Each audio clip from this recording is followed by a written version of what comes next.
You saw that incredible footage in which some Utah highway patrolmen had a very close call when a van spun out on a snowy road. You know that the cops were okay, but what about the people in the van? Les Trent reports. Everything was just so chaotic. It's pretty crazy. They're members of a California band called Bleeding Through, and they're not talking about their latest concert. They're talking about their brush with death on the icy highways of Park City, Utah, captured on police dashboard cameras. They were bound for a gig in Colorado when it happened, just moments after cops were dealing with another car that had spun out of control. Well, we were driving over the pass, and as we were going on a curve, there was a bridge and it was all iced over, and we spun out and into the center where we hit another car that had already flipped over in the center. And our trailer broke off the van and flipped all over the place, throwing equipment in all directions. Miraculously, nobody was badly hurt, including the cops who nearly got hit. If it wasn't for the car that we hit that was already turned over, we would have started flipping. The dash cam video was played all over the world, giving the band the kind of fame they'd like to have as musicians. I had a friend in Australia call me yesterday telling me he saw it on his local news channel in Australia. So the band will play on, knowing it could have been a lot worse. Who knows what could have happened? We just totally lucked out. Boy, they sure did. The band's about to head out on a 5-week tour of Europe. They tell us they won't be driving.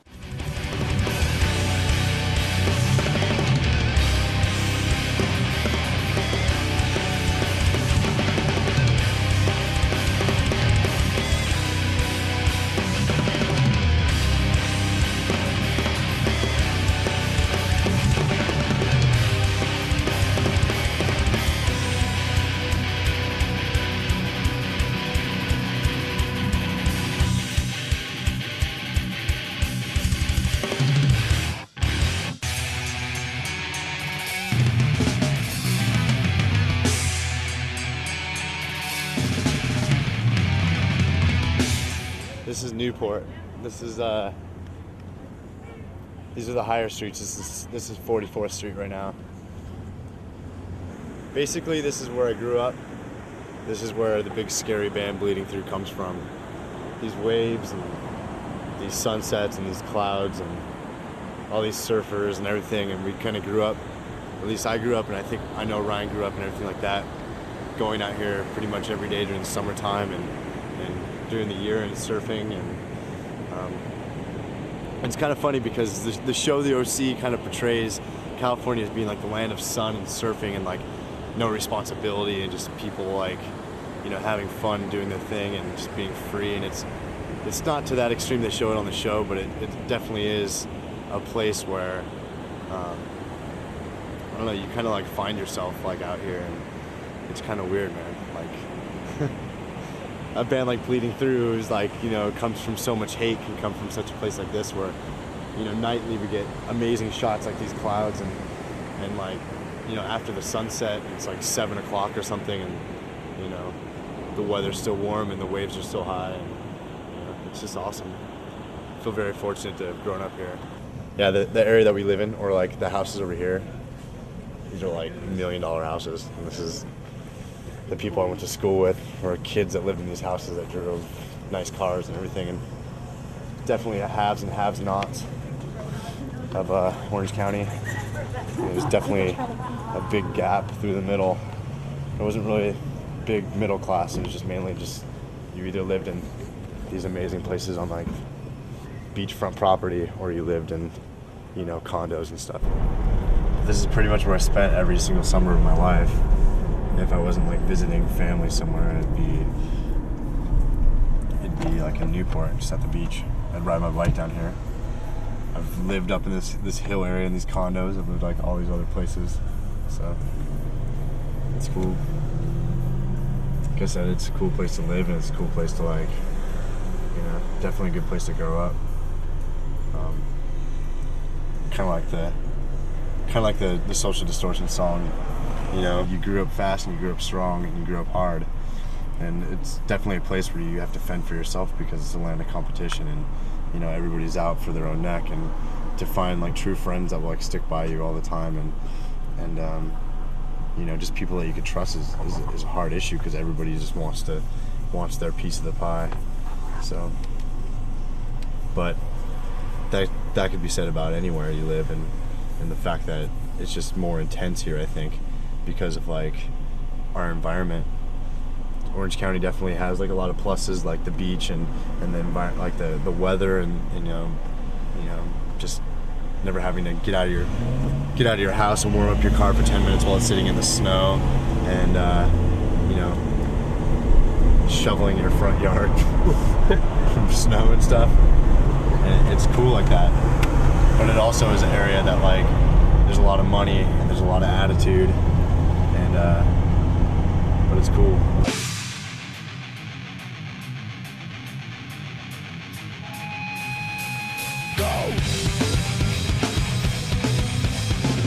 This is Laguna Beach. I don't know too much about the real OC anyways, but you know, because I'm from the IE, which is a whole different place. But you know, I tried to avoid the show. Actually, I've never actually watched an entire episode of the show, so. But you know, yeah, the show's real. It's true. And as far as being like a punk rock kid in a place like this, it's kind of oppressive almost, because people, the way people are out here and the standards people have, and just wealthy, snobbish people that are just kind of like, they don't understand like a punk rock kid or like a lifestyle like ours, or like that guy, like that dude's from the IE for sure. But he just said, "Yeah, baby," out of a truck. So I think too, like it can make kids like us feel like alienated kind of growing up in a place like this, because you don't fit in, and you know, and it's obvious because people out here drive Mercedes and get $500 haircuts, and yeah, and I shave my head and whatever. You know what I'm saying? It's just kind of, I can't really explain it.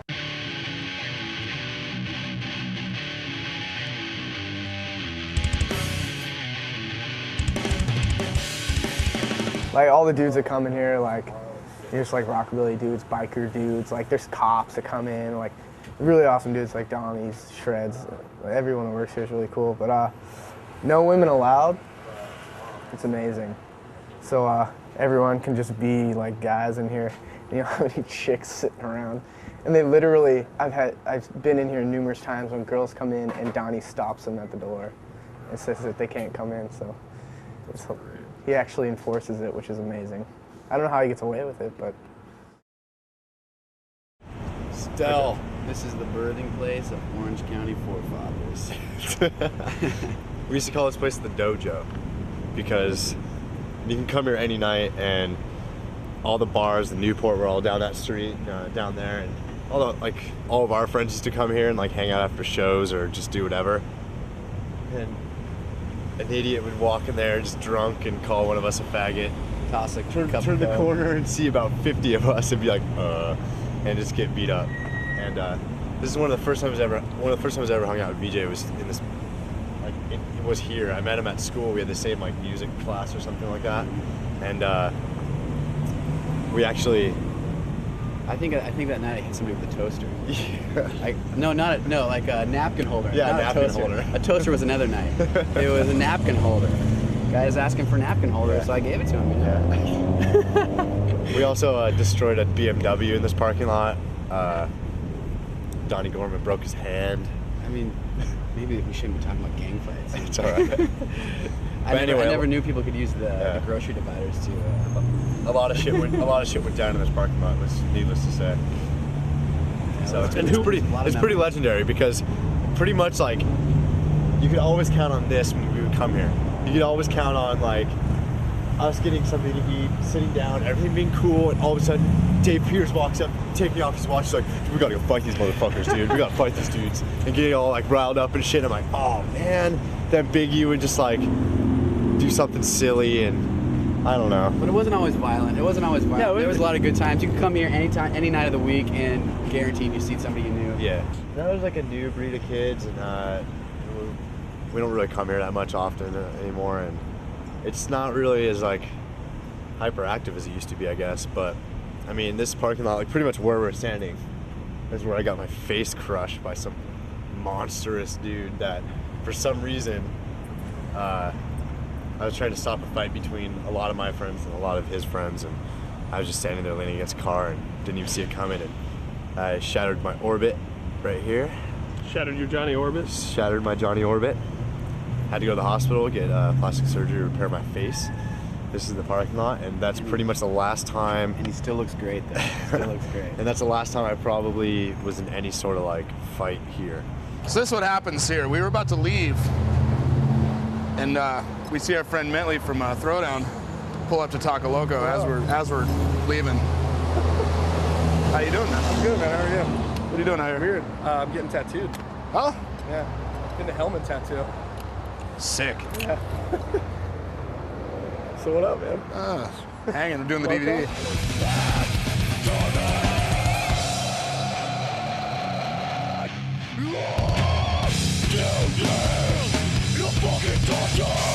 This band definitely couldn't be from anywhere else. It's pretty competitive down here too. There are so many bands, there's so many people to compete against, but there's also so many people to please and that want to hear what you have to offer. So it can make it a little easier as far as like getting going with a band. And it's also there's a sense of community in Orange County, even more specifically. Orange County kids really just they go out to shows. They care about music in a lot of ways. Orange County kids will go to every show and they'll support their friends or support bands that they've never heard of. They give everybody a chance, and I think that, you know, like, can help push a band and also, you know, let a band kind of be different, be a different kind of band, and try new things. This is Chain Reaction. It's pretty much the West Coast CBGBs, I think, in my opinion, because a lot of shows go on here that, like a lot of early hardcore shows started going on here, sort of like Showcase Theater, but this is where most of the Orange County bands played and got their start, like us, and 18 Visions and Throwdown, and I've seen some amazing shows in this place. So they really helped us, you know, kind of get to where we are. This is John from Chain Reaction. It's a dude that when Bleeding Through was starting and needed shows and needed places to play. Him and as well as like Rob Martinez, who also works here, but they really gave us a place that we could call home, and we've always called Chain Reaction home. As far as like a local venue that we started in, we got to book our own shows here. We got to put, you know, packages together to play and stuff, and so they kind of gave us like the run of the land, like it was our home. So we always felt this place was a really big starting point and a really big impact point for Bleeding Through. When you got bands like Atreyu and 18 Visions and Bleeding Through and Throwdown, and everyone's building and feeding off each other and then hooking each other up with these different shows, and I mean, clearly it's all the kids. Clearly it's the kids, because without the kids showing up and paying $8 to see the band, there's no scene at all. And without the kids buying the shirts for $8 or $10 and the hoodies and all that stuff, but it's just a weird phenomena that Orange County, for some reason, just took off with it. Doorway of Orbit Studios. This is when Bleeding Through decided to become a full-time band. We left Troy's bedroom and we started practicing like 2-3 nights a week at this place. This is also the place when it opened. Throwdown, 18 Visions, Adamantium, Death by Stereo, a lot of bands practice here. This place is kind of like a benchmark of a lot of early hardcore bands in Orange County. Maybe even Avenged practice here, I don't know. I mean, so many bands practice here, and it's run by this interesting character. His name's Johnny Orbit, and I think Tommy Love actually gave him that name, Johnny Orbit. And this is just kind of like a legendary place. It's probably one of the weirdest places you'll ever see as a band rehearsal room, but it's pretty fucking awesome, so let's go check it. Pause. Is Johnny there? Johnny Orbit? What's up? How's it going? Cool. We're doing a Bleeding Through documentary, so I came by just to show my Orbit Studios. And I'm gonna introduce you to the camera here. This is Johnny Orbit. This is the guy who's responsible for this place, and he's been having bands come here for years and keeping him awake and, you know, entertaining him with different types of music. And he's been a part of, you know, a lot of bands' existence, like Bleeding Through, Throwdown, 18 Visions, Adamantium. He tried to open a venue a couple stores down, and he had a couple shows there that were pretty fucking awesome. And he's a really cool dude. So thank you, Johnny Orbit. We're just gonna walk through this place and show it. Yeah, totally. Awesome. If you want to see that, you know, there's no lights, just Awesome. Thanks, Johnny. They just kind of change. They kind of like, one time you'll be in here and there'll be like completely red walls and different stuff on the walls and all that kind of stuff. And now it's just, you know, people write whatever they want to write. It's really an area that, you know, a lot of practice rehearsal rooms were really nice and had like nice equipment and everything, but they didn't want you to touch anything, and they didn't want you to bring your own gear and kind of crank it really loud. They kind of complain. And a thing in Orange County, which differs from like different parts of the country or whatever, you know, like in the Midwest, like Chicago and Milwaukee and Indianapolis and like places like that on the East Coast, you always have basements.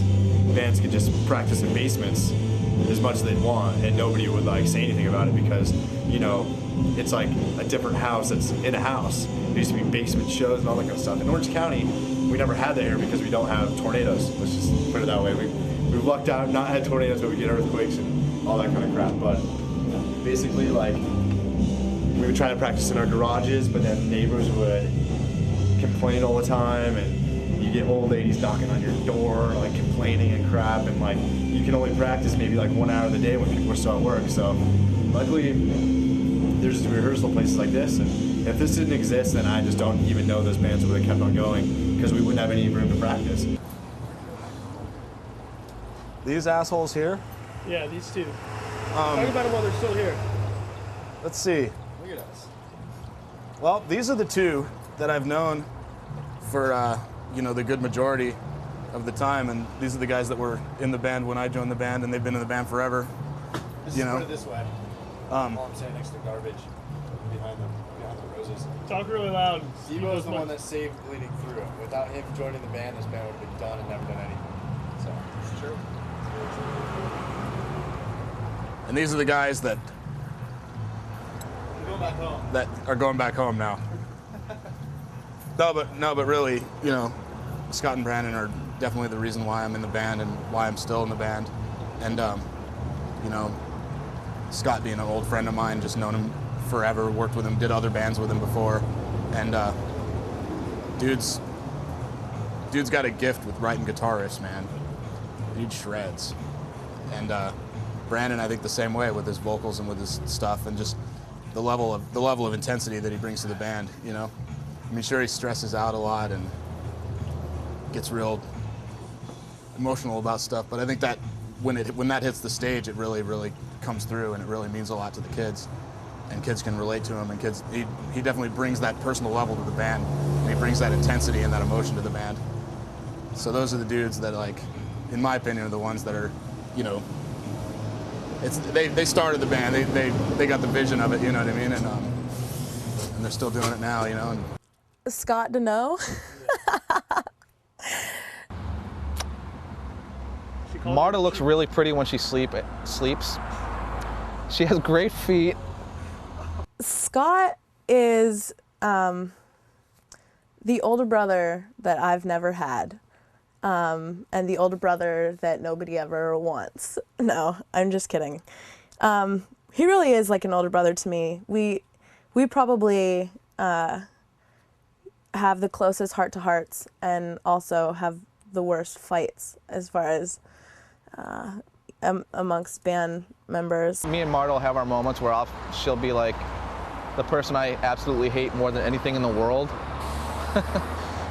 But I mean, like, everything set aside, Marta is kind of like a little sister that, like, I never had. He called me today and said, like, one of the first things he said was, I love being old, or after, I don't know, we went to a show the other night and it was a lot of older people, and he was like, I love being old. I'm liking being old now.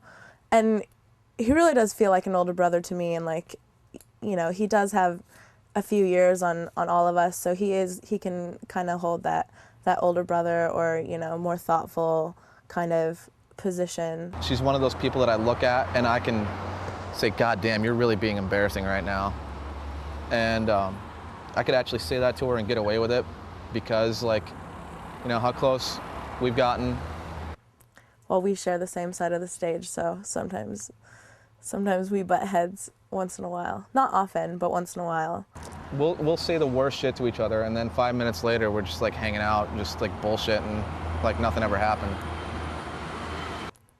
He loves to squeal, and we called him that for a couple of tours. I think we just called him Squeals.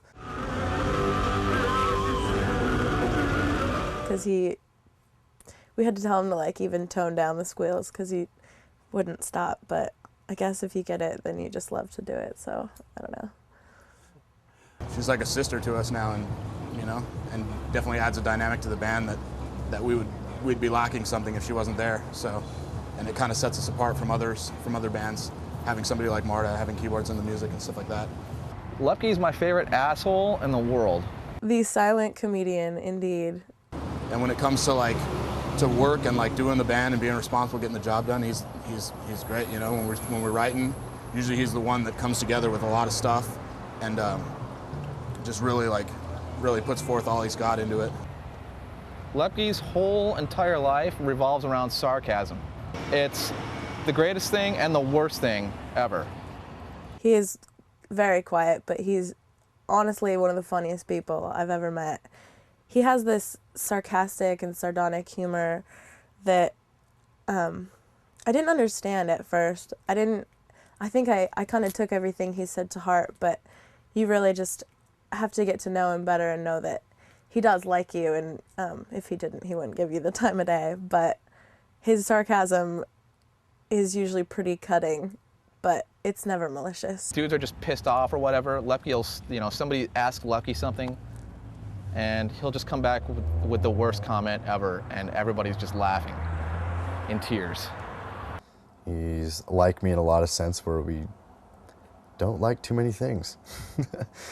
When we find embarrassing things in people and make fun of them, kind of to cover up maybe the embarrassing things we have going on with ourselves. He keeps us laughing on tour because he's so fucking weird. He can't drink apple juice because his eye twitches. Like, just shit like that. He's so fucking weird. Yeah, Lepke. Fuck. Derek, never fails to deliver. He does, like, what Lepke can only dream of. Like, if he doesn't need the sarcasm. If dudes are just bummed out, Derek will just say something randomly that has everybody fucking dying laughing. At first meeting Debo, you would never guess he is how he is, because he can be pretty quiet and pretty mellow. But there's another side of Debo that people often don't see, which is a wild Debo and funny Debo. He gets so rowdy that it's like unbelievable. Where he just gets ridiculous and is hilarious. And I think it's kind of such a shame that people don't get to see that too often, because he's such a funny guy. He's like a secretly funny guy. Johnson always says he's like the rowdiest dude he ever knows, and it's so funny because after shows we're all shot, we're just all fuck. Debo's moshing in the parking lot, yelling. Debo's just super rowdy, and he's super, now that he's like warmed up with all of us and he's kind of embraced the fact that he's in a band and he tours and this is his calling, he just totally is just a fucking loose cannon, man. But he's also one of the dudes that's like one of the nicest guys ever. He means 100% well, and seeing where he started with the band and how he struggled with a lot of the drum parts, because he definitely had huge shoes to fill, because Troy's drumming was fucking a phenomenon. Debo has become a machine, and he's the complete backbone of this band. I've known Scott for about a decade. Scott's been alive for over 3 decades. Even though people might see him as a mess, and I totally see him as a mess, you know, being 32 and experimenting with his hair a lot and kind of stuff like that. He's one of the kindest people I've ever met and ever known in my life. Scott is 100%, 110% means well. I've never ever seen him out to hurt anybody. I've never really even heard him say, never heard Scott Deneau say a really malicious thing about anybody unless they really deserved it. Brandon, like, so easy to get pissed off. It's great. Like, you could just make up some random bullshit, and if it has anything to do with Bleeding Through or him, like, he'll just go, "What? Are you fucking kidding me?" And it can be kind of funny. Still pissed. Still pissed after all these years. Brandon Schippetti, great dude. I love him. I love him like a little brother that I never had. So I would. But I did. What's that? But I did. I did have a little brother. He is a lot of different kinds of people to me. He is, you know, he's my singer. He's my boss in a lot of ways. He's my brother and my best friend. She shreds on stage, man. She gets going, she gets moving, and she's fucking talented as all hell. I'm very blown away with the stuff that she comes up with, and she just has a very good attitude about things, and she's very positive in a band that's very pessimistic, especially me. He is complicated. He's one of the most complicated people I've ever known. And that's not a bad thing. That's just being brutally honest. And she's kind of like my little sister, and I watch out for her, and a lot of the shit that I give her is because I don't want her to make mistakes, and I don't want the stereotype of a girl in a band to be said with her. So I kind of watch over her a lot. I kind of make her cry a lot, but she's the crier. And it's kind of funny, anybody could say to her in the band, she'd be like, "Ah, shut up." As soon as I say it, it gets very emotional. So, I don't know. She's a down-ass bitch, man. She's cool. Wambacher.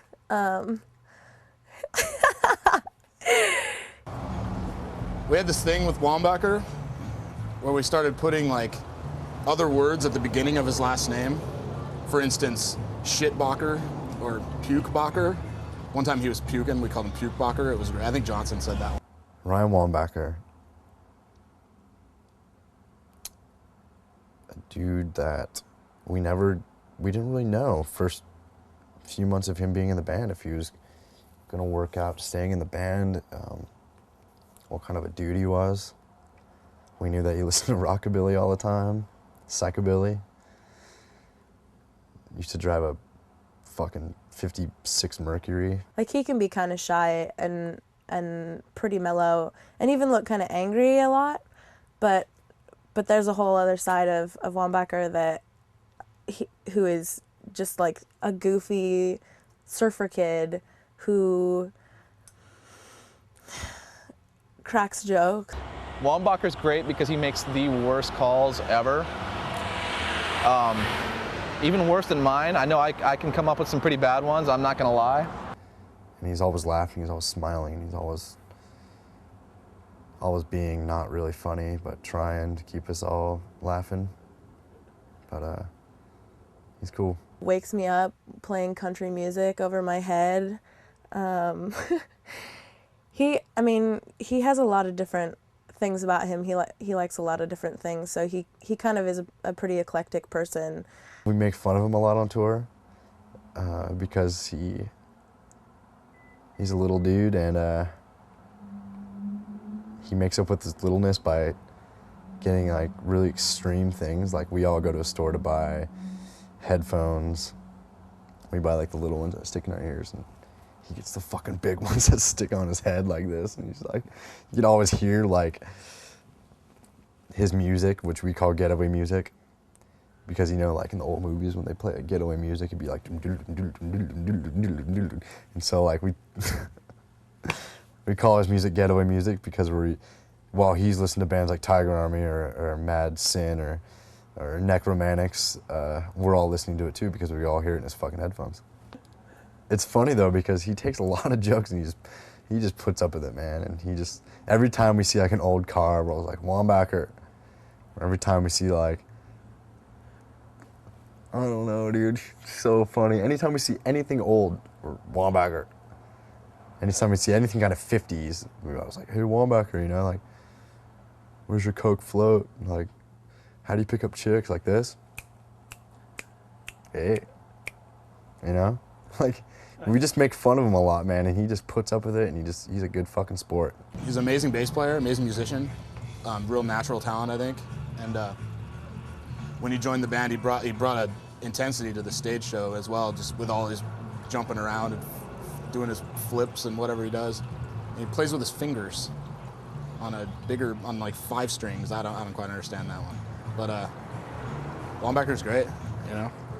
He's introduced a lot of us to different styles of music, and it's kind of cool. We kind of brought a total outsider into the band, and it was really good in like a learning sense for us, and we got to learn about more different types of people and music, and he introduced us to a lot of bands. Like, of course, I've heard of Tiger Army and Necromantics, but, you know, shit like the Meteors and Mad Sin and stuff like that. Like, I've never heard that shit before, and so he's kind of like brought a different element to the band, which I think it's worked out really well because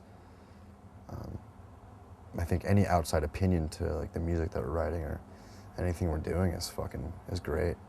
My very first band was a band called No Way Out. I started that band. Later on, we took in one of my best friends to sing, and that guy, right around the time that we started Bleeding Through, ended up dying of an overdose. Really good friend of mine. That was like a really hard time, and that was kind of like, you know, one of the important parts of my life where I was just like, dude, I'm never gonna do any of this shit, you know, like. I mean, he started doing acid, smoking weed. He was like doing all the like the worst shit you can possibly imagine. He actually overdosed from huffing Freon because he worked as an air conditioner repairman. And yeah, that was my first band. You know, it kind of sucks because I don't really talk to any of those dudes anymore. Then a few years later, I was in a band called Refuge. That was kind of interesting. It was Marky from Throwdown was in that band with me, who later ended up like being in Bleeding Through with me as well. After that, I played in the last lineup of Process, another old SoCal band. It was on Conversion / New Age Records, whatever. My dad was a drummer my whole life, and probably about 10 years old, something like that, he started teaching me stuff, showing me how to play stuff. I think my first song I ever played was like a Tom Petty song or something.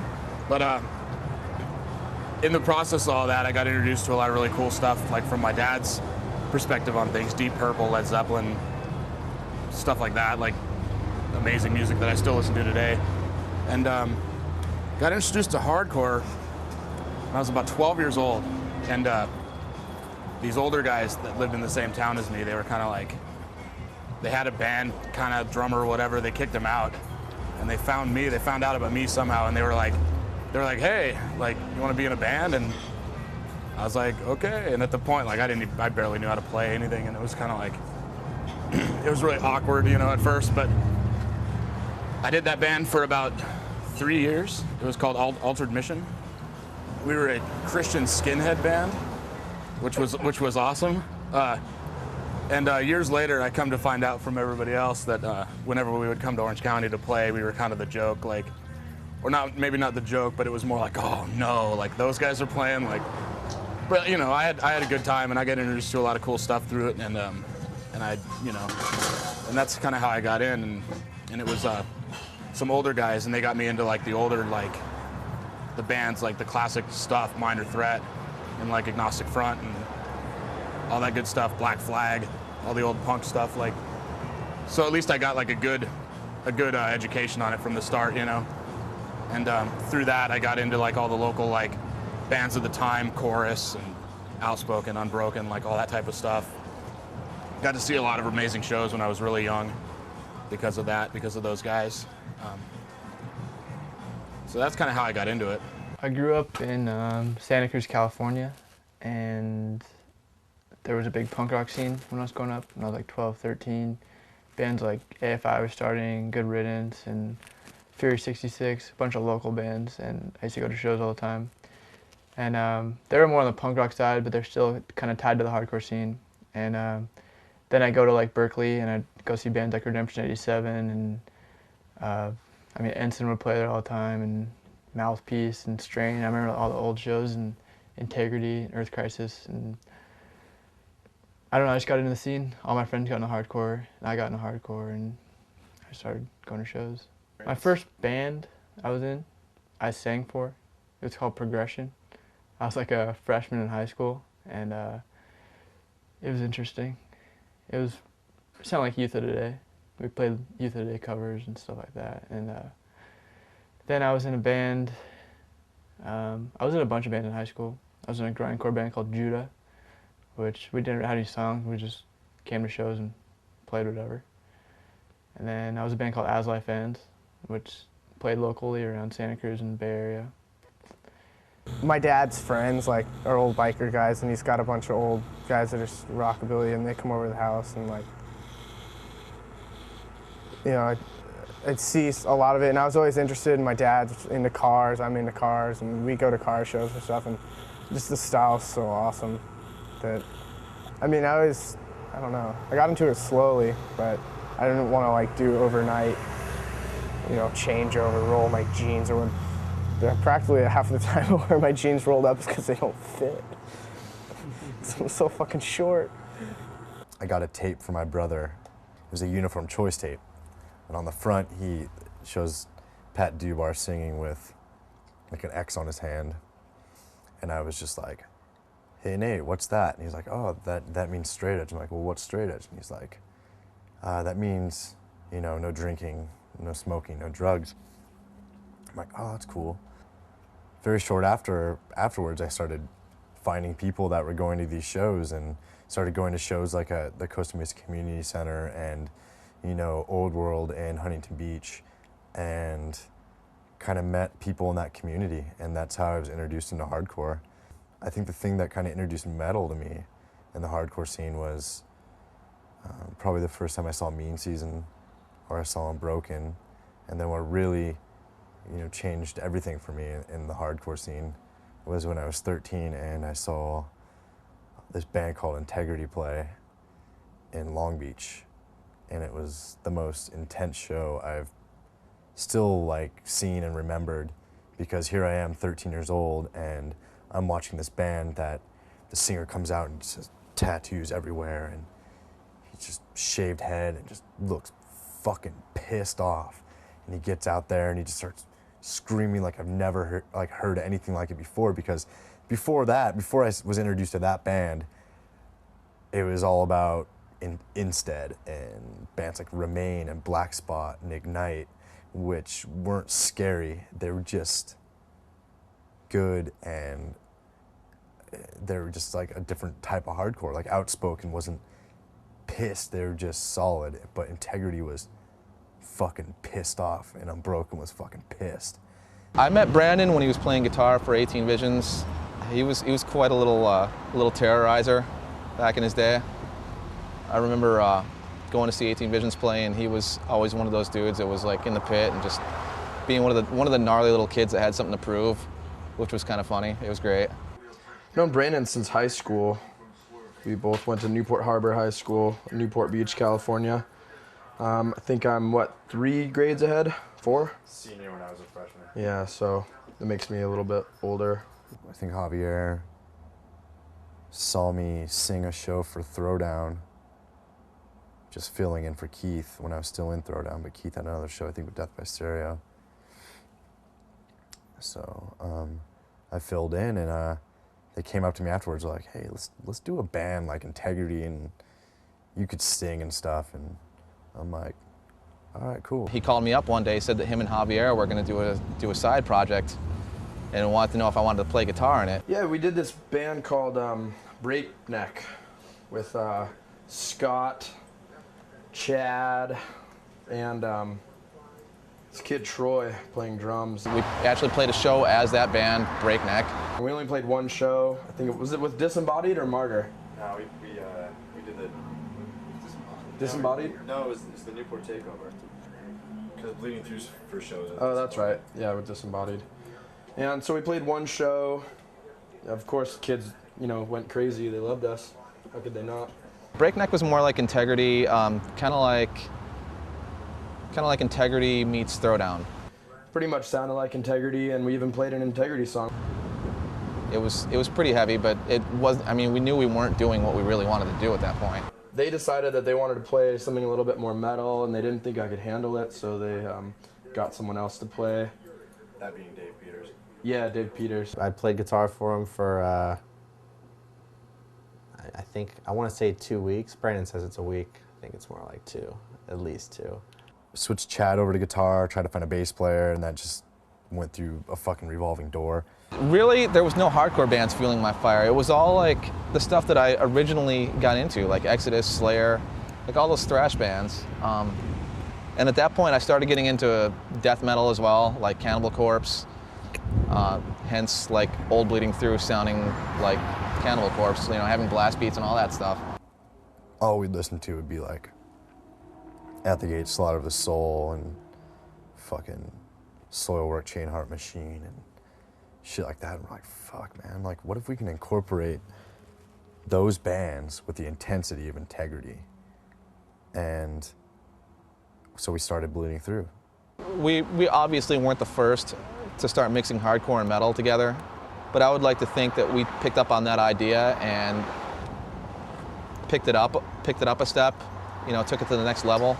I'm not gonna like say that like they started, you know, like the whole like, oh, wearing black on stage, you know, but they kind of, you know, all these other bands that do that now and stuff, like, you know, I'm not gonna name any band names, but, you know, Trey, Avenged Sevenfold, all those bands, you know, they kind of started that kind of style, you know, and, you know, I think Bleeding Through, honestly, don't get enough credit for that, but at the same time, they still have a look of their own, and, you know, makes them stand out, makes them like who they are today as a band. All you Christians are gonna probably get pretty mad at me, but I stole these Bible on tapes that I worked with this guy that was like a really big Christian guy, and I worked at a laboratory with him, and he had these like box of tapes, and after he left, he just left it there, and he never came back for it for like 3 weeks, and we were just sitting there. I'm like, I'm gonna fucking take these Bible on tapes and record Bleeding Through demo on it. So I recorded on about 50 demo tapes, hand wrote all the fucking lyrics on piece of paper and photocopied it, wrapped it up in the tape, and passed them out at an 18 Vision show. I remember when I first got the Bleeding Through demo, I was like, this is awesome. It doesn't sound like anything right now. Like, it was like I listened to my car in high school, like the cassette, and I was like, this is awesome. The first time Bleeding Through played at Chain Reaction with Throwdown, started playing, and kids like went mental. They were singing along, and I remember just being so freaked out. I'm just like, kids are fucking singing along to shit that I wrote, and I don't even know how I'm taking this right now. I'm just like, this is like the most incredible night of my whole life. This is Mark IE.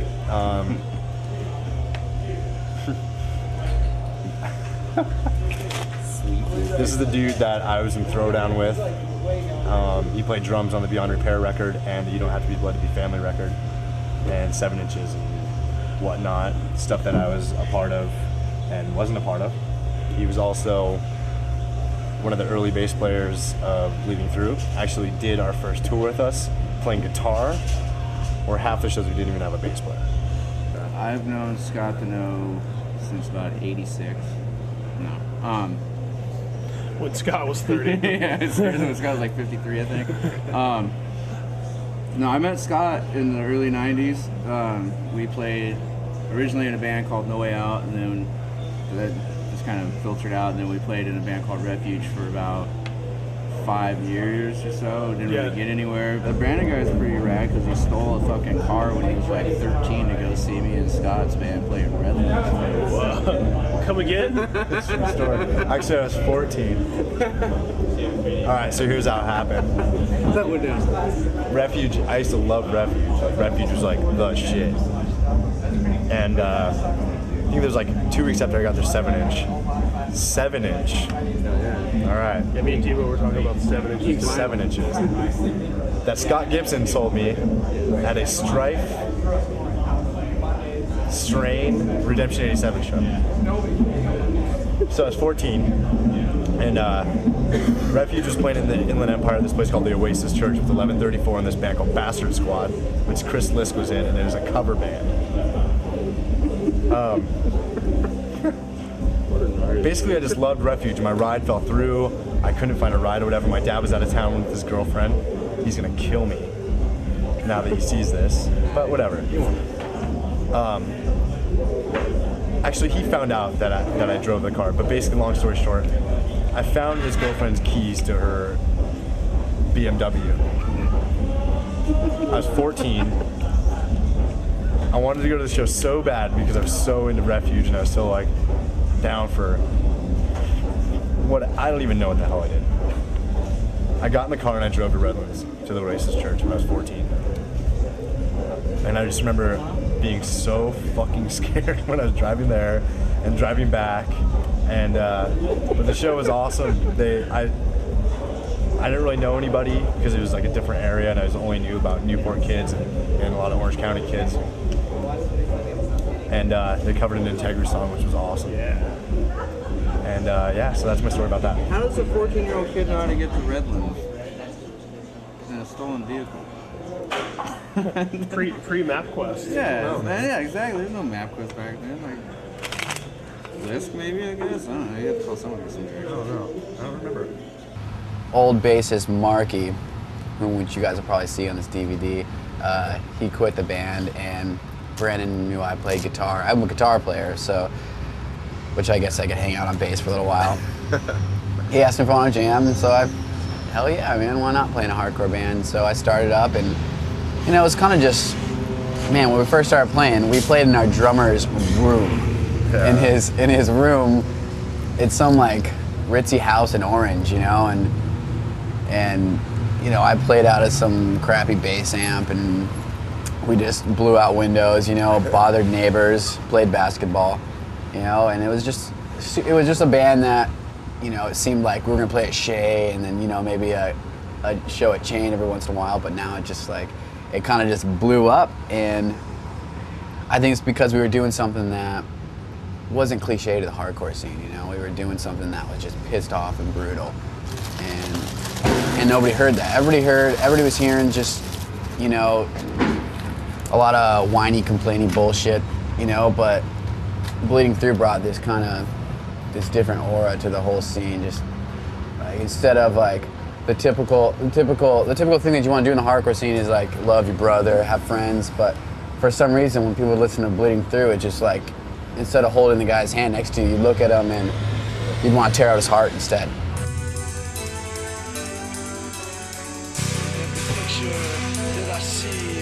Dust to Ashes, that was a monster.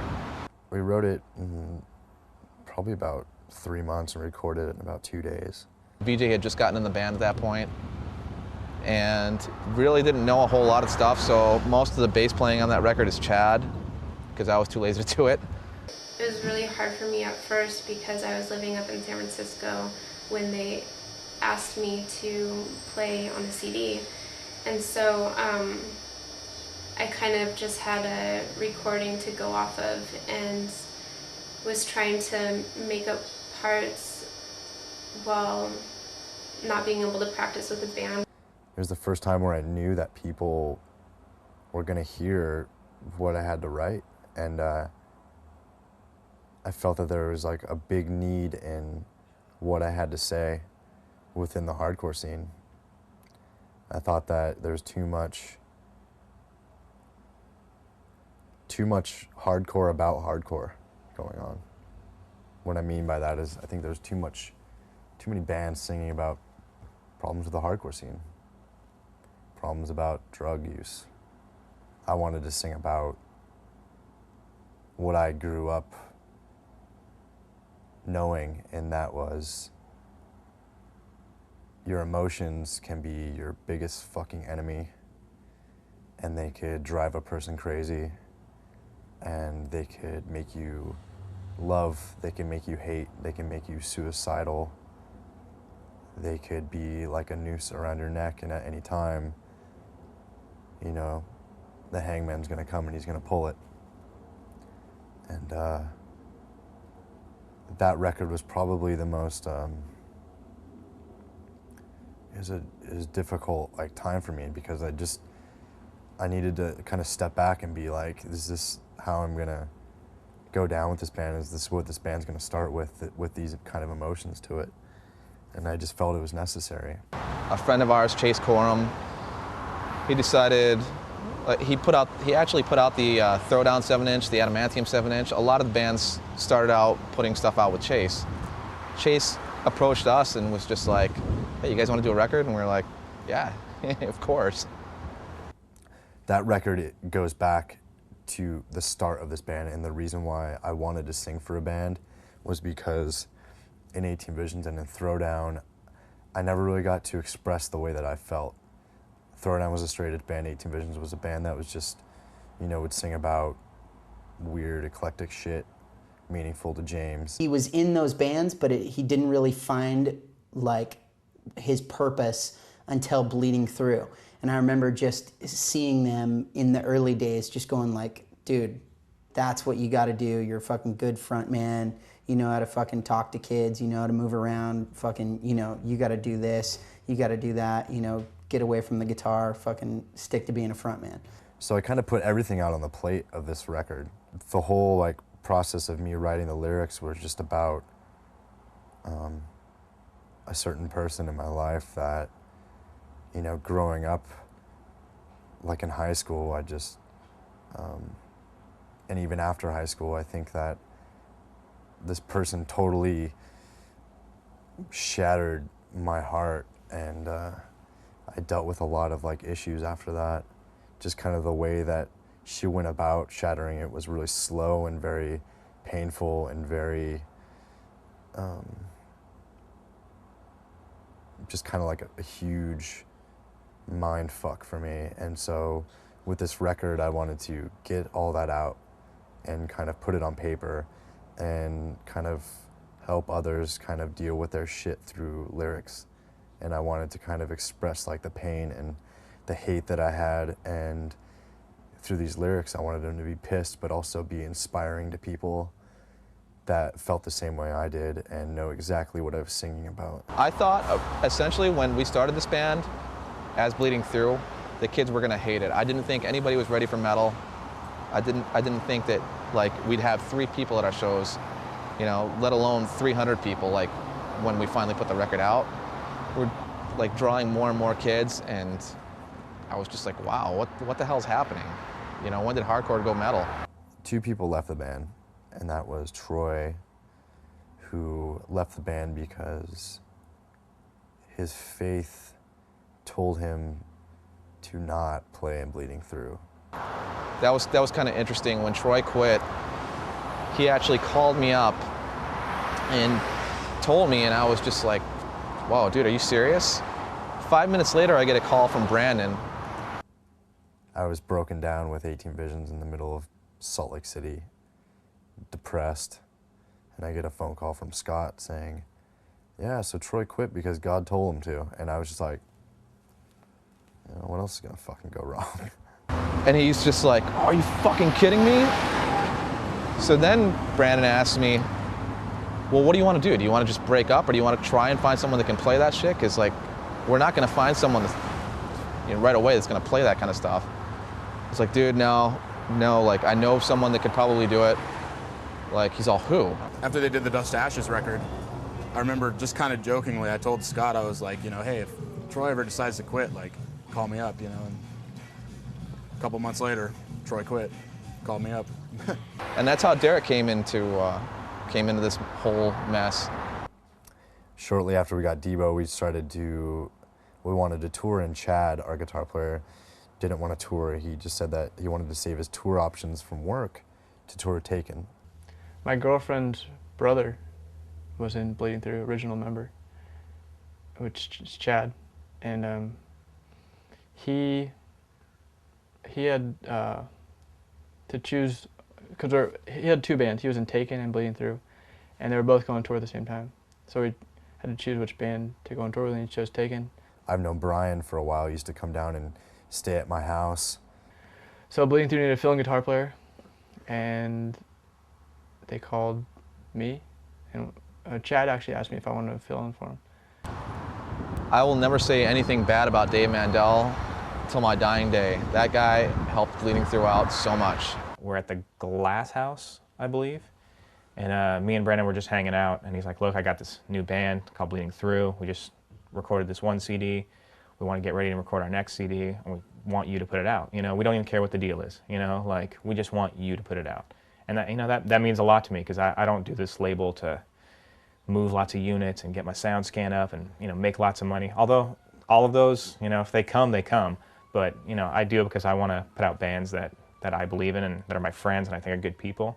And the fact that Brandon genuinely wanted me to do this as a friend, you know, like, you know, how could it not happen? The guy that we did Portraits of the Goddess with. I'll say it, man. Like, the recording of it was the most annoying experience of my whole life trying to do anything. Basically, he was really lazy. He hooked us up a lot as far as the cost of the recording itself. I mean, you get what you pay for. You get what you pay for, exactly. Did Haymaker, he did 18 Visions Vanity, and he did Portrait of the Goddess. It was the worst recording experience of my life. We would show up to the studio, he wouldn't be there, try to call him, he wouldn't answer his phone. We never knew when he was gonna record us, we never knew anything. He was doing 18 Visions and Throwdown at the same time. And at that point, like, both of those bands were bigger than us. So we were kind of like taking the back burner to everything. He worked on his schedule, which it didn't matter that I was driving like over an hour every fucking time I had to go there. Like, oh, you're out here? Oh shit, dude. Like, yeah, I can't do it today. Well, thanks for telling me that, you know, we were gonna record today. He would show up and he'd be recording some other band or having meetings to do other shit, and I'm like, well, what the fuck's going on? And we just didn't really see eye to eye on a lot of things. The thing that he didn't really take into consideration is that all 3 bands were friends, so like, when he'd tell me, oh shit, I can't do it today, dude, I'm really busy. Like, I'd hear from Keith or somebody else, like, oh yeah, we were in the studio yesterday. Really? That's cool. I wanted to be home through the mixing, but it took so long and he flaked so many times that I had to leave on tour with 18 Visions, and I remember being at Metal Fest 2002 and finally getting a copy of our record and just being like, this thing sounds like utter shit.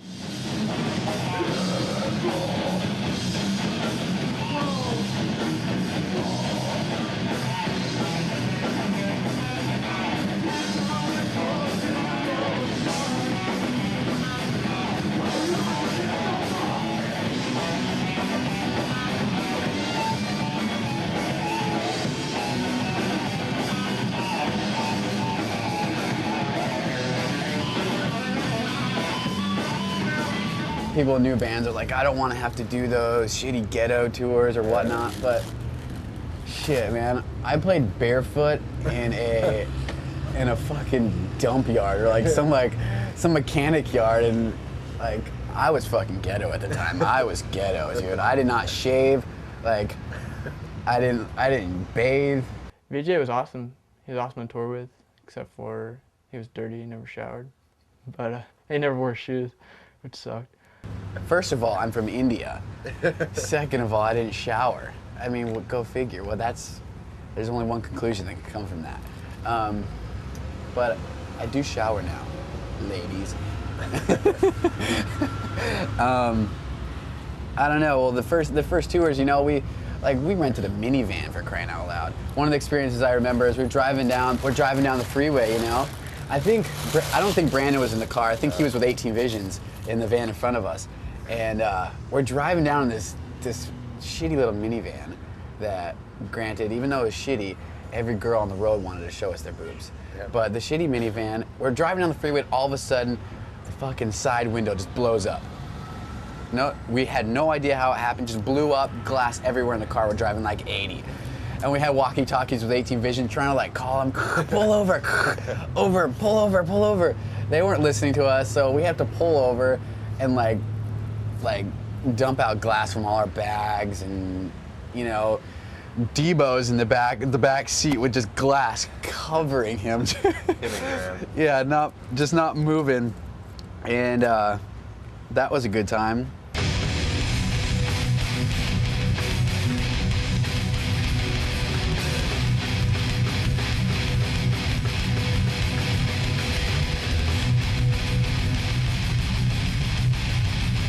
Mandel did whatever he could to get us out on the road and get that record into people's hands, and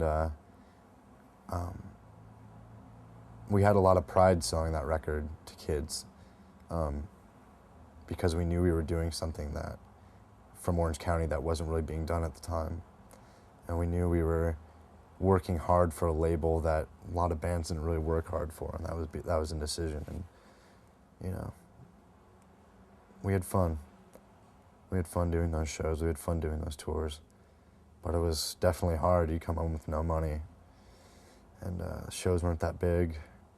But I think we kind of learned how to gut it out and kind of fucking just be warriors. And we just fell in love with the road, I think, on those tours.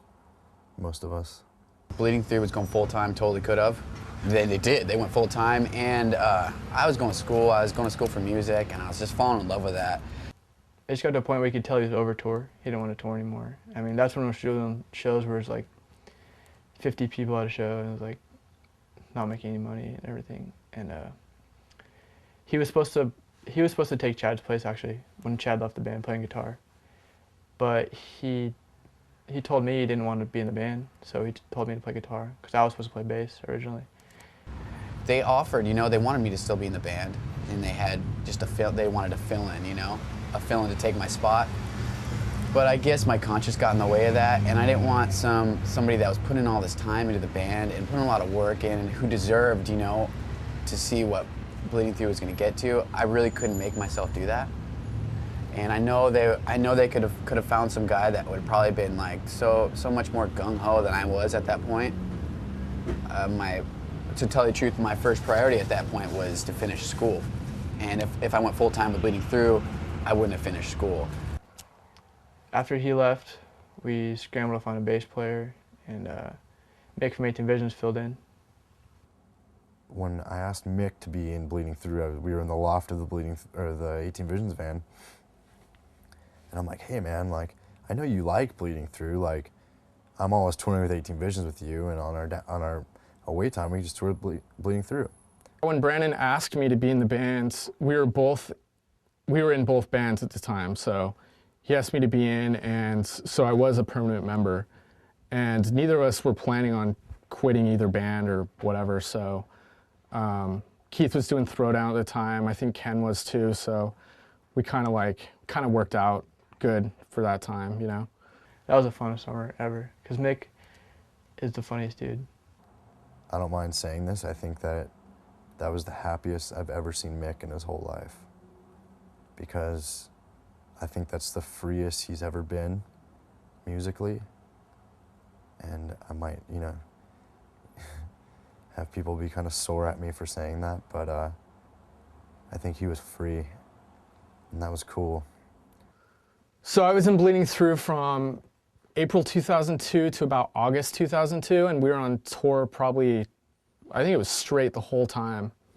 And the highlights for me were probably Hellfest and Furnace Fest that summer, which both me and Brandon did double sets with 18 Visions and Bleeding Through. We played a show at Showcase, and 18 Visions kind of pulled me outside, and we had like a little band meeting about my place in 18 Visions and how they kind of saw that I didn't really have a place in 18 Visions, and they were really supportive though. they were kind of just like, look at the show you just played. You played in front of fucking 800 people at Showcase Theater. We've never drawn 800 people at Showcase Theater. You should do this. And 18 Visions is getting ready to be a full-time deal. You should go and do Bleeding Through. That's what you need to do.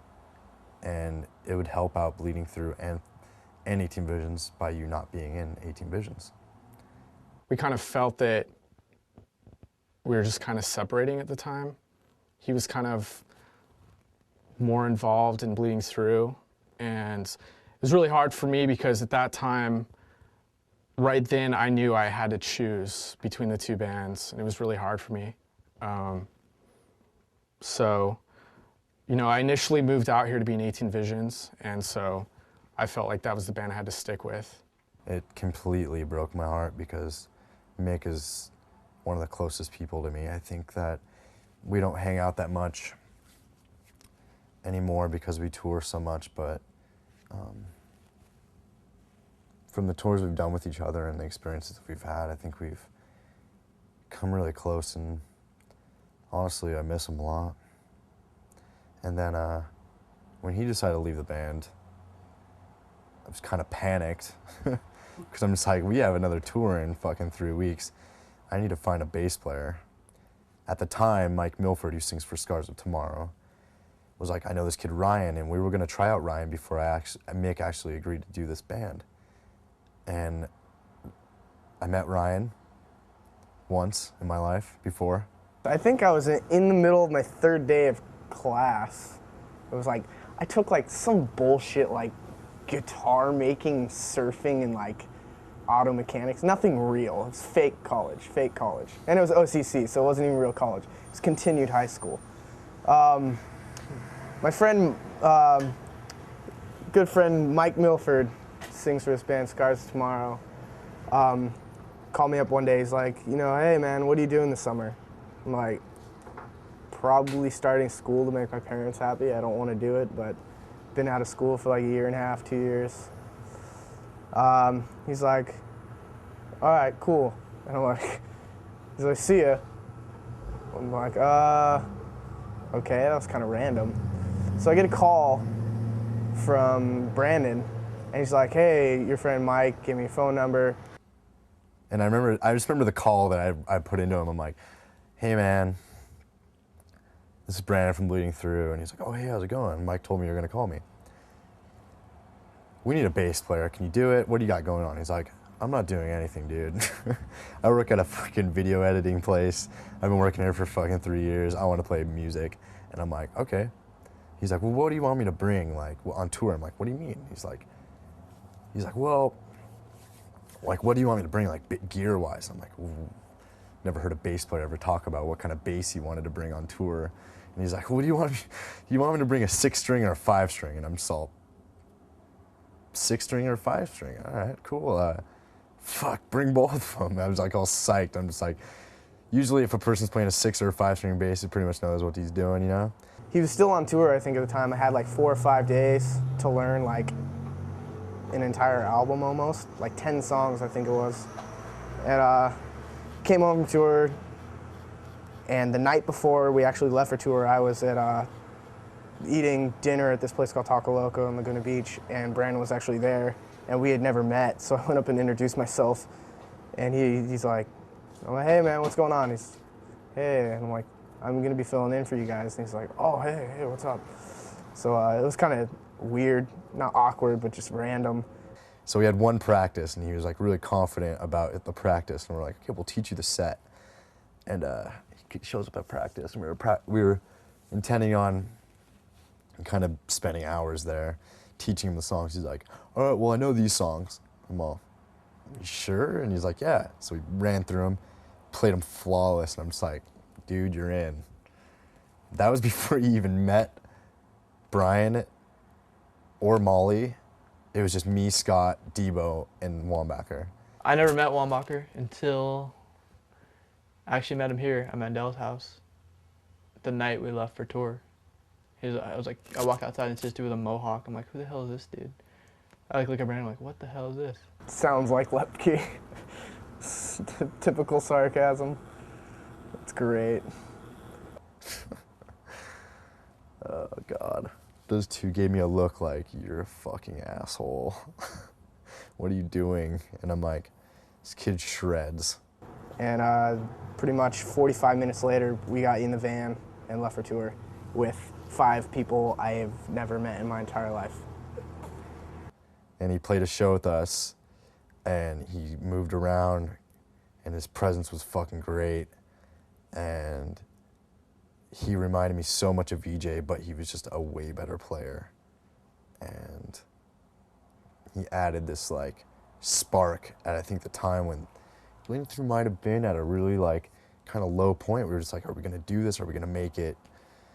And he added this spark and this fire, and it was fucking awesome. Let's go. That side of the room to this side of the room. Everybody go. Let me know.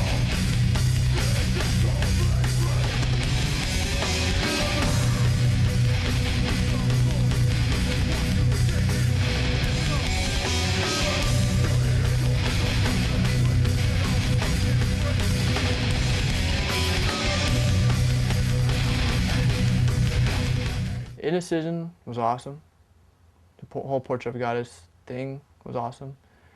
I mean, when we did our first headline tour of Portrait of a Goddess, it was like, we came to the first show in Minneapolis and there was like 300 kids that were like, what the hell's going on? This is awesome.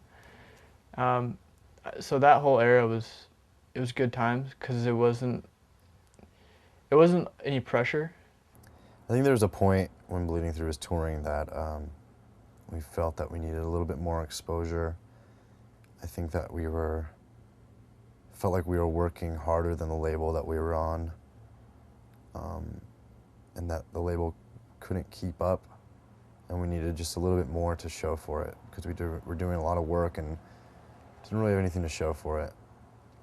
It's never something you want to happen, you know, for a band to leave you, you know, and to go on to do something else. But before, it's hard for me to really articulate stuff on a business level because I've never really thought of the label. I've never really ran the label that way. These guys are my friends, and I want them to do what's best for them, and I want them to do what's best for their band. And I mean, there's been times where bands have wanted to do stuff that I disagreed. I thought, like, this is the worst mistake you're making, you know? But I have to let them do it. I have to let them find out for themselves. I would never want to put out a band that, you know, I knew deep down they were hoping someone else was going to put out, you know? That might be the hardest decision that Bleeding Through ever made.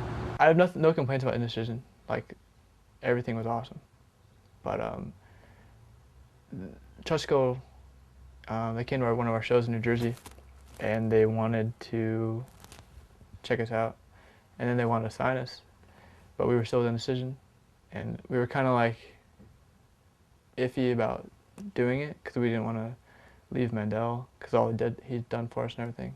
But we just had to go another level, you know, and Chusco was on that level that we needed. If that's what, you know, I'm going to be, you know, billed as a stepping stone for these bands, then so be it. I'm proud of it, you know. I'm proud that I was a stone. I want something to help get them up to that next level, you know. And there's definitely things that they wanted to do that they couldn't do on Indecision. You know, we didn't have video budgets. You know, we didn't have you know, a program to get stuff played on MTV2. It was never.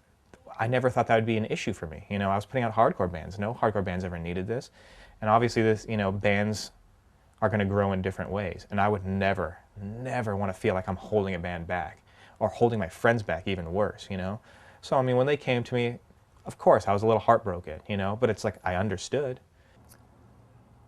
And I'm not knocking Indecision at all, because without Dave and his help with this band would not exist, and we kind of owe this band to Indecision Records and Dave. And Mandel has been a fucking hero of mine for years and years and years. Ever since the first time I remember videotaping a band when I was 14 and Mandel was taking pictures and he kicked me off the stage. It was me, Brandon, and Molly that had to sit down and talk about it. And those two were just destroyed by, I mean, they started crying, you know, in the middle of this business meeting, you know, like, that doesn't happen, you know, that doesn't happen down at Warner Brothers, you know, and because they felt guilty, you know, and I tried my best to make them not feel guilty. Like, you know what, this is something Bleeding Through wants to do, something Bleeding Through has to do, you know, and I support them, you know, and they're, you know, no regrets. He did everything he could within his means, but his means weren't enough. He didn't have the distribution, the finances to really take us to the next level where we wanted to go with this, and Josh did. And that's where Trustkill came in. And I think it was the right move to make. We still owed Mandel so much at that point. And, you know, continued on the road constantly. But yeah, Trustkill had just gotten this really big distribution deal, which put our record in places like Best Buy and, you know, all these places where like it's accessible to anybody. And that's really what we needed to get to the next level. This Is Love, I was still actually living out in Redlands at that point, and, you know, being that,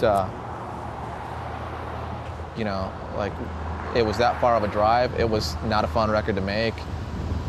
I don't really think any of our records were fun to make, considering, like, the circumstances that came along with each one. I think we were in the studio for a total of 2 weeks, and we wrote most of the album before we left for tour. So we wrote all the songs, left for tour, and then came back, and we got a producer, and we rewrote them.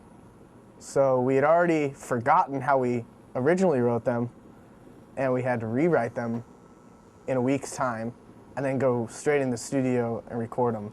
And this was my first time being in like a legit studio, other than just like friends with recorders or in a house that's got like a small 16-track recorder or something like that.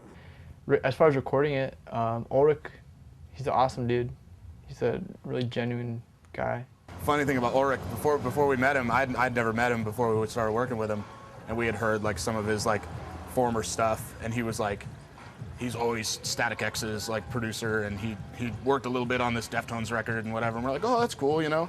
And then we came into the studio the first day with like a bunch of CDs to show him like stuff we wanted to try and come across like, and one of them was the Pantera record, Great Southern Train-Kill, and we're listening to it, and he's all, yeah, I remember doing this record, and we're like, what? And he's like, turned out he actually did that record, one of our, you know, one of the ones that we brought in to like show it, and we were like, what, you did the Pantera record? You never told us that, you know. But that was Ulrich, and he was great. He was super good dude to work with, and for the time that we had and for the resources we had, I think he did a really good job on it.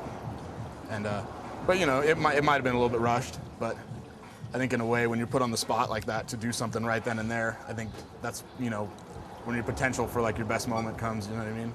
It was definitely rushed. I mean, we wrote all the songs in a month. We wrote 12 songs in a month, because we wrote it and recorded it in between tours, and I think the album definitely suffered from it. I don't know how it's still selling records, but personally, that record has a few good songs. But that record was it was a mess. Like, you know, I mean, granted, it went a lot smoother than the releases prior to that. You know, there was a lot of driving, a lot of long days in the studio, like literally, you know, 13, 14 hours a day sometimes. As far as pre-production, we only had like 5 days, and it was a mess. Like, and I don't think it was really a style of music that Ulrich was used to working with. He was more into, his band was like Static X and like more like nu metal bands. But the fact that we wrote everything and then left for tour, came back, rewrote it, went in the studio, and had 2 weeks to finish it. We were literally doing tracking until the last half an hour of our paid time in there. So we didn't have like any time to like experiment, and I think that's what most of us wanted to do, you know, mess with some sounds and like maybe do some different kind of overdubs and everything. But all in all, for being my first album with the band, you know, I was psyched. With the time span that Ulrich, our producer on that record, had to work with, I think he did a pretty good job. I mean, it didn't come out exactly how we wanted it to come out, but it did come out good. And you know, we've done more off of that record than any of us ever expected to get with this band. Like, none of us expected to be, you know, in Australia, Japan, Europe, all over the country, like making videos for this. You know, actually like doing what all of us have always dreamed of doing. You know, I mean, this thing was like, this is hardcore, you know? Nobody expected it to take off like that. That was kind of a weird time because it was after I had already decided to leave the band. Well, Molly actually quit the band in the middle of a tour. We were on tour with The Haunted, and she's like, I don't want to do this anymore. And we could kind of tell for a while that she wasn't into it, because she was in a really good school, and she wanted to finish school. And like, I'll speak for myself. Like, I understood totally what she wanted to do, and I was cool with that. I remember we were in Wyoming because we broke down, and she was like really weird towards me, and I was like, well, what's going on? She's like, well, we need to talk, and I'm like, oh, fuck. Totally know what this is about, right? She pulls me aside, and she's like, I don't know if I'm gonna do this anymore. And I'm like, okay. We kind of figured that this might have been your last tour. She's like, okay, well, I've been thinking about going back home now. And I'm like, well, wait a minute, just finish the tour, you know? So she finished the tour. She played her last show at Hellfest 2003. We just had her agree to finish the record with us. We got home and tidied up the record a little bit more, the material, and she didn't really, I think at that point she just was kind of over it, you know, and so she recorded the record. I did decide that I wanted to, you know, do what I had intended and to record the album, and I had already written parts for half of the songs while we would write songs between tours, and the rest I just made up pretty much in the studio as we were going along. But she wasn't really a part of the record. Like, she came to practice a couple times and did some things, but she kind of just did what she had to do to get by. And she showed up one day in the studio and did 12 songs in one day. It was just me and her. I was kind of pressured for time because I had to leave. Well, I was leaving the country for a while, and I wasn't able to stay for the entire recording process, and I wanted to get everything done. So it was kind of a stressful time, and it was frustrating, but I think that it ended up being,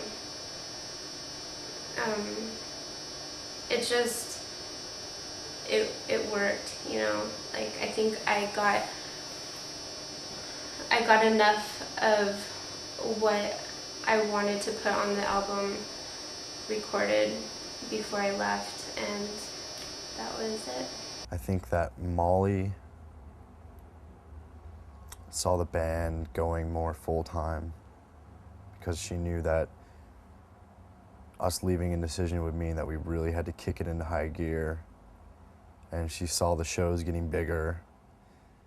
We played Hellfest and it was fucking retarded, and she was really like, she focused a lot on school. She went to a really expensive photography school, and I don't know, I think she just was finding more fulfillment in doing her photography and finishing school and I guess growing up. I left Bleeding Through for a lot of different reasons. I was kind of, I don't know, I had so many things going on in my head right then, and it was just a really hard time with being, we were gone on tour all the time, and that can be pretty wearing after a while. And I also had the pressure from my family to finish school, and I was only halfway done, and You know, it was just, if I didn't quit then, I knew that I would never go back to school and finish and kind of accomplish what I needed to. And my thoughts on the band at that time were that I felt that the best times were before we went to Trustkill, and I felt like I experienced a lot and that I got a lot out of it, and I had so many like good memories, and I felt like I did everything that I needed to do. And I felt like from that point on, it just wasn't what it used to be for me. And no matter how much I loved touring and playing music, there were things that I needed to get done in my life, and it was just the right time. But right before she agreed to record the record, I asked Marta to be in the band, and she was like, fuck yeah, I'll be in the band. And there's a girl from Idaho that lived in Seattle going to school that we met in Seattle that was just fucking hyper and all about like playing music and stuff like that. And so we decided to put Marta's picture on the CD because we felt that even though Molly's tracks were on the record, that we knew that we were going to tour off this record for a number of years, and we wanted people to see the band whose picture was on the CD. We didn't want to have confusion of being like, well, where's the other keyboard player? Is this the same keyboard player? Like, who is this? Who is that? I mean, nobody's ever even really thought that. Everybody reads inserts. Everybody knows that Molly's tracks are on those records. And there's very confusion, like very little confusion about who recorded that record. But Molly got really pissed at me. And this is a girl that I've known for fucking almost 10 years. And I used to live with her and Javier. And we did a lot of growing up together, and we were good friends, like best of friends. And we took a lot of the responsibility of this band with each other. We did a lot of the business aspects of this band with each other. There's a lot of things that I miss about her being in the band and about her being my friend.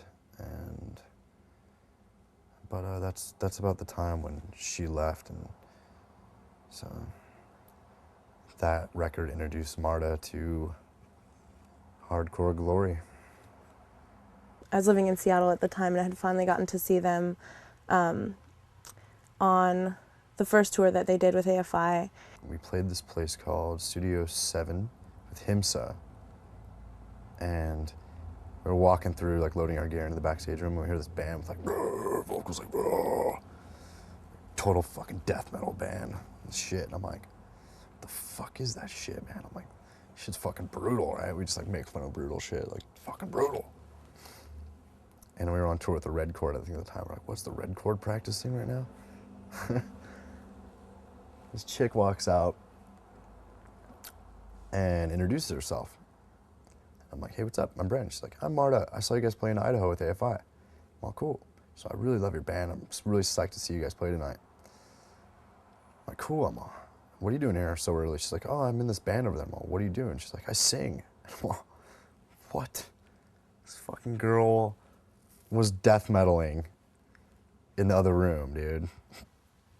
We heard she shredded at keyboards. Like, we were at Pettibone House, the singer for Himsa, and she was over there. She was playing piano. We're like, what the hell? Like, is this real? She was like shredding like Beethoven or something. We're like, what the fuck? I loved that they just had keyboards in a hardcore style and metal band. It was just different than anything else that I'd heard. RW used to carry around this fucking Casio keyboard and play this song, this like pre-programmed song, all the time, and just be a fucking idiot at the merch table. And Marta just got on and started fucking shredding. Very lightheartedly, I kind of knew that Molly was at her end with the band. I'm like, hey, if we ever need a keyboard player, I'll keep in touch and let you know. And she's like, okay, well, here's my number. Give me a call. I'm like, all right, cool. A month later, I call her up, and I'm like, hey, Want to play keyboard for Bleeding Through?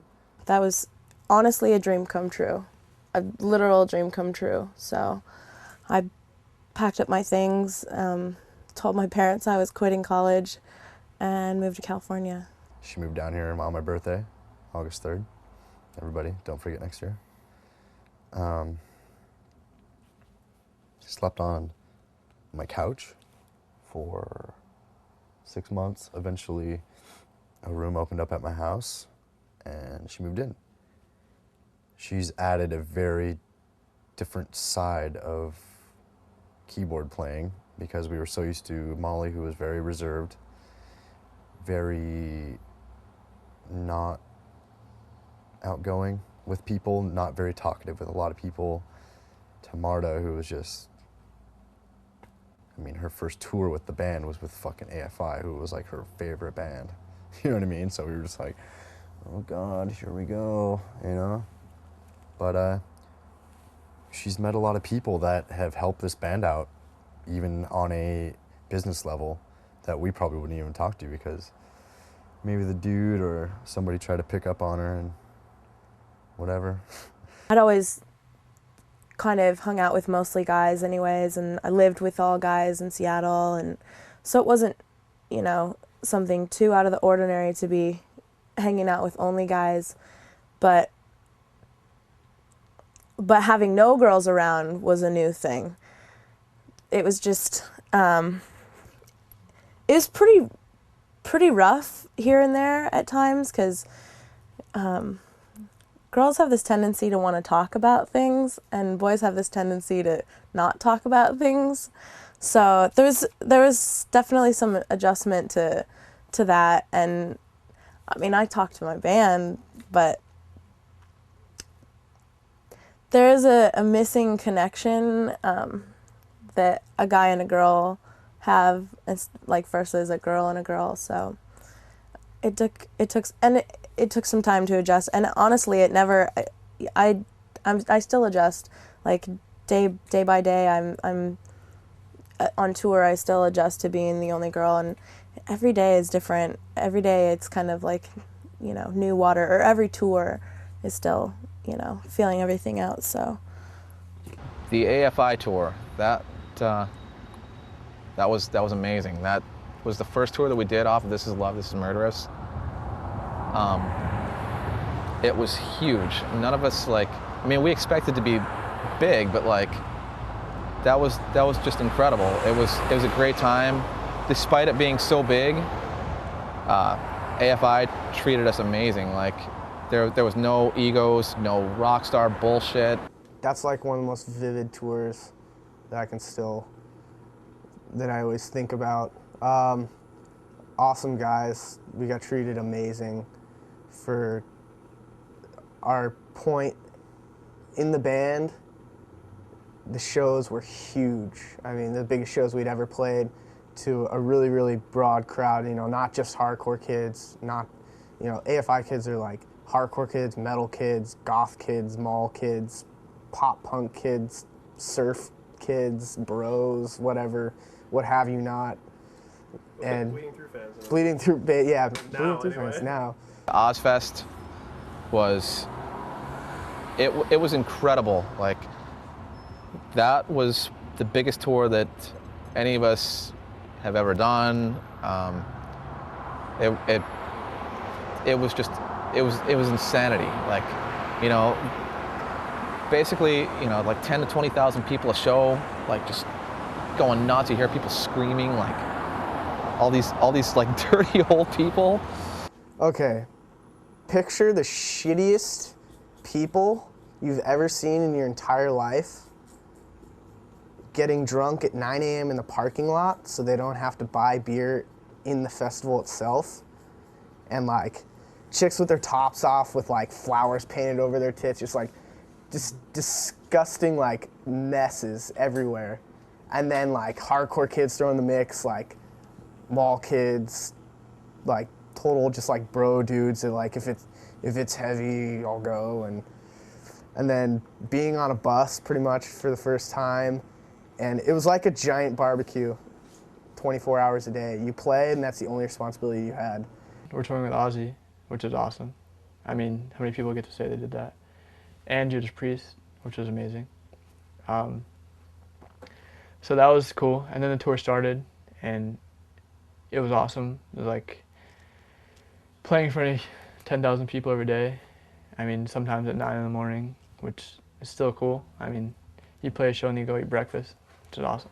Everyone just hung out in a parking lot, and then, oh, we get to play for a whole 15, 20 minutes, so I guess.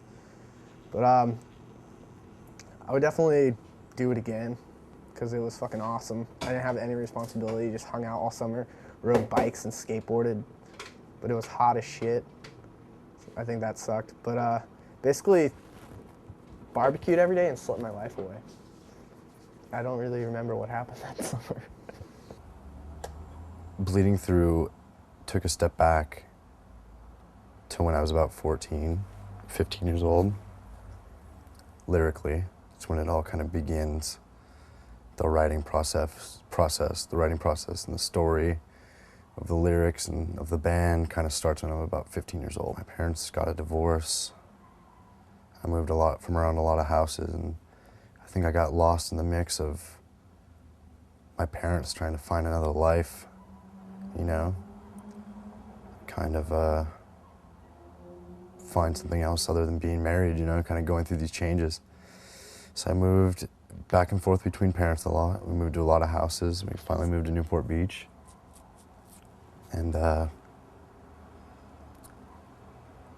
started, you know, going out with this girl. And a lot of people were always like, you know, you're 15, what do you know about love?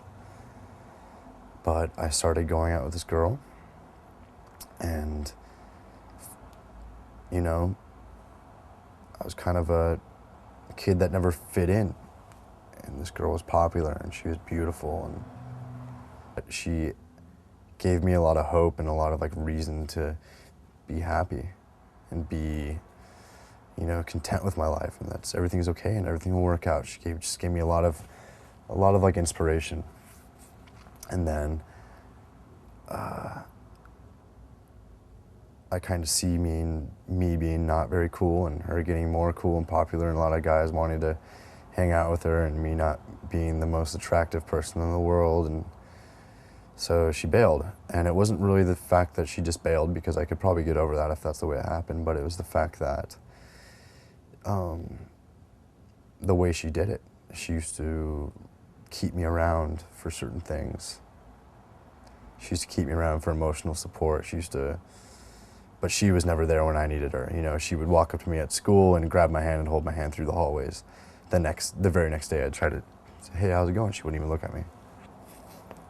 And that went on for the rest of the years I was in high school, freshman year to senior year, being lovesick over one girl, which is pretty, you know, a lot of people pretty standard going through that, but the fact that growing up in Orange County, where it's a big emphasis on who you know, what you do, what you look like, what you have. I didn't have much. I didn't have many friends. I didn't party. I was straight edge. I was vegan. I just didn't have anywhere to go except hardcore, and except like music, and except lyrics to kind of help me through a process. I went through a lot of times of just depression, where I just wouldn't want to wake up to go to school because of fear of like facing anybody, and I grew a really big social anxiety problem where I just didn't want to be looked at. I didn't want to be spoken to. I had a few friends, but they were just never there really, and except maybe like Javier was there when I kind of needed him to kind of take me away from all that. And I just was really depressed growing up, and I don't remember being happy from the time I was about 15 and on. I was just never happy. So depressed I couldn't eat. I developed an eating disorder. I had to battle through that a little bit, and a lot of things made me sick. I was so depressed that I couldn't even get out of bed. I would go weeks without looking at myself in the mirror. Friends would physically have to come to my house to wake me up, to take me to school. And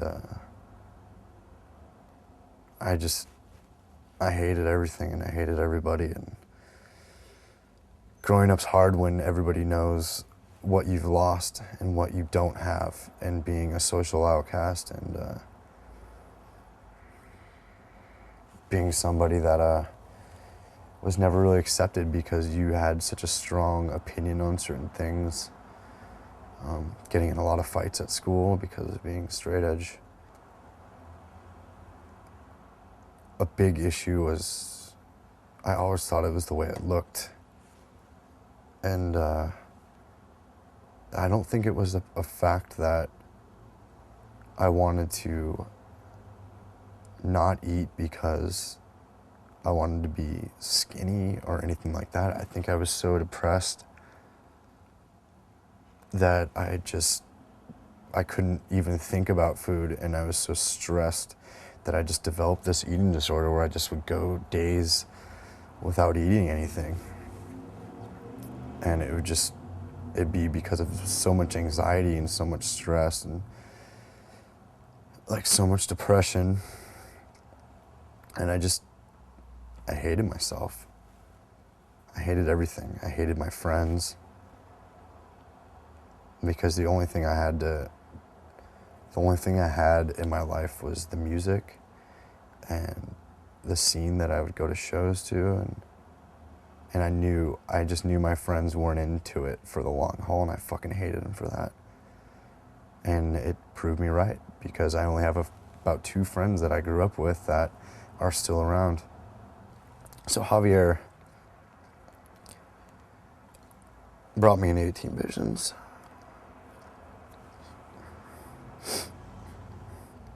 And that kind of gave me something, kind of something to live for and kind of something to have pride in. Because nothing I was doing was making life worthwhile. I didn't fit in. And once he introduced me to 18 Visions, I started playing guitar. And that gave me some strength. And took my mind off a lot of things that were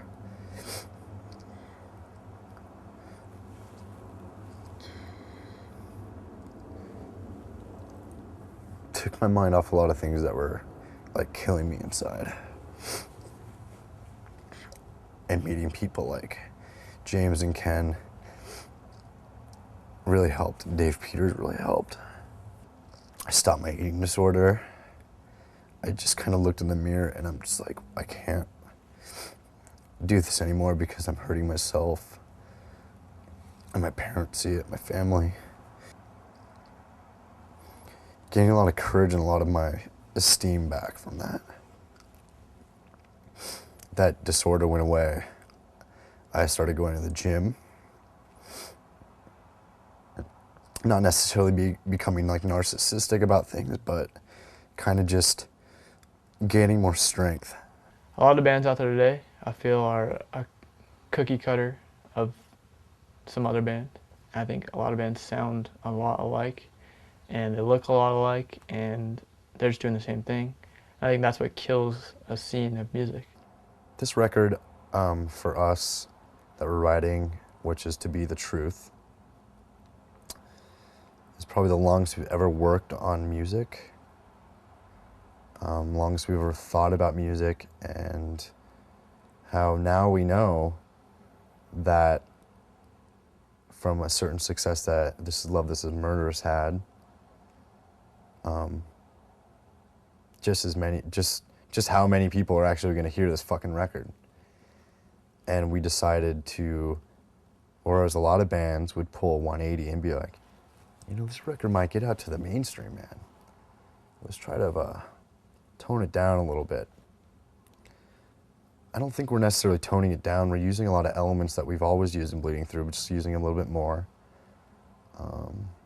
elements of like more melodic, but at the same time to counter the singing that I'm doing, having the lyrical content and breakdowns be more pissed, and we're not pulling any punches back lyrically, and I'm not trying to hide anything anymore about certain things that I've faced through life.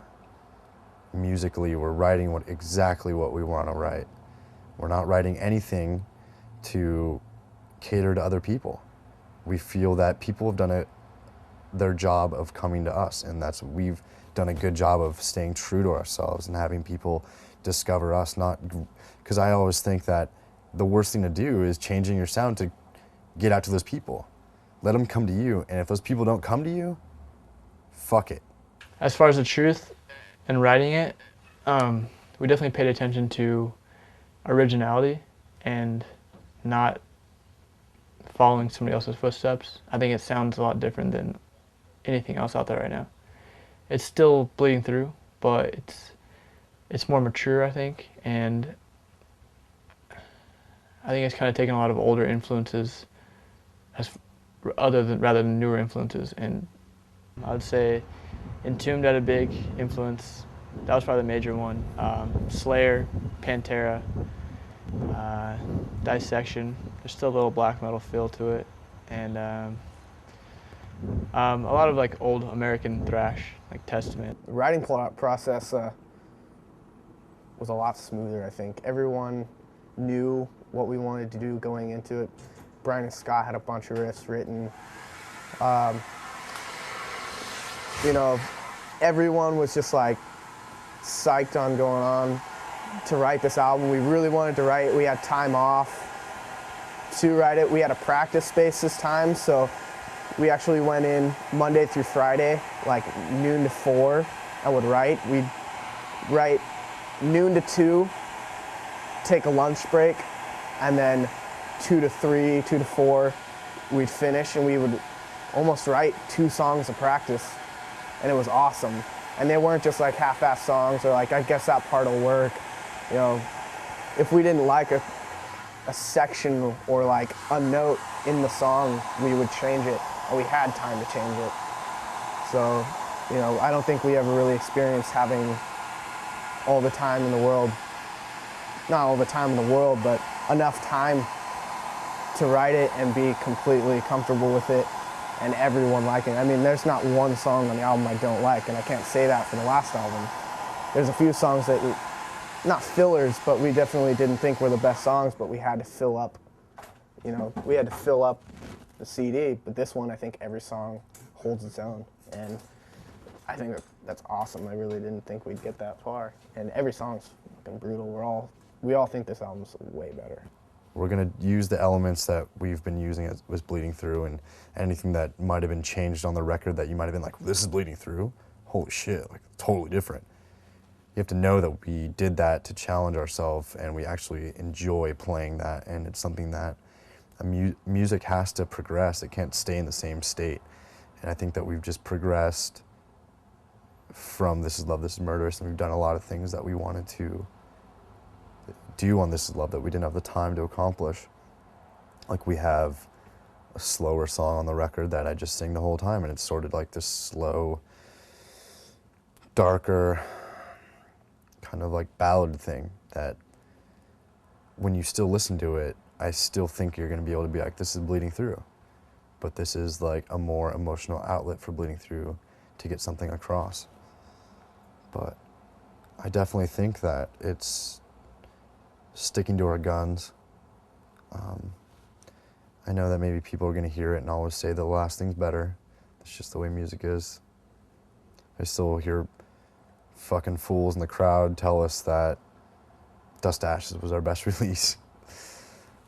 When you listen to that thing and you're just like, fuck, how could they even say that? You know? Obviously you don't listen to music. No, I'm just joking. It's cool. Everybody has their preference on what they like and what they think Bleeding Through was at our top of our game at, which is fine. But we're not writing this music for anybody else. It's people's choices to listen to this music because they have a place for this music in their heart. We're not trying to take a drill and fucking get at them with it, you know?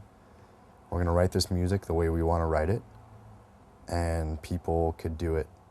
People can come to it if they want, which I'm hoping they will, because I won't sit here and be like, you know, fucking play this music for, you know, not to get big. It's not about getting big, but to us, it's a certain level. It is about getting big because we think this music has a place with a lot of people that wouldn't normally hear us. There's a lot of emotional relief they might get from these lyrics. Everything kind of needs to be an outlet, and I remember having outlets when I was younger. Whether it be our records or whatever, everybody's welcome to our shows. Everybody is, you know, should pick up our record. It's not just for one type of person. I mean, we're trying to reach like everybody. We don't want to segregate. That's one of the directions I see the whole hardcore scene going into, and it bums me out because I came from that, and I still care about it. I still care about hardcore just like I did when I got into it. And it bums me out, like the direction that it's going. Everybody wants to segregate. Everybody wants to go, there's metalcore, there's, you know, traditional hardcore kids or whatever. Like, it's like, shut up, and everybody just like, shut up and get along. You know what I mean? Set your differences aside and realize that we have differences. There's no reason to like, you know, only focus on that and just bring a bunch of negativity. Like, quit fighting each other and fucking fight the real enemy. We get our shows, like, there's so many random kids. There's like mall kids, there's hardcore kids, metal kids, rock kids. And we still, you know, if there's barriers, we don't like it, we try to take them down. We like when kids are like up front on stage, if they can stage. We still like to have the personal level of shows, and that I think has been lost through a lot of bands that don't really care. But I mean, when kids land on you and everything, and there's no barrier and kids running around, we like that kind of stuff. And you know, we just want everyone to feel welcome in our shows. And I think the people say, you know, if you're not straight edge, you're not cool, and you know, all this stupid like bullshit. That's what hardcore music was about when it started, was everyone is welcome. And I think we try to keep that tradition going. Even though the band, you know, doesn't share the same faith with me, but it's like, you know, I think the message of the band is definitely a positive one, and it's definitely, despite like our dark like appearance and kind of the underlying message is definitely a positive one. It's one of, you know, acceptance and like unity, and I think we kind of reach out to like the kids that are kind of forgotten or maybe like neglected by the rest of the world, you know, and just kind of kids that feel like they don't have like somebody like who cares about them or loves them, whatever, you know. And I think the band kind of reaches out to those type of kids, and we do really, you know, those kids kind of understand us and they kind of grasp it.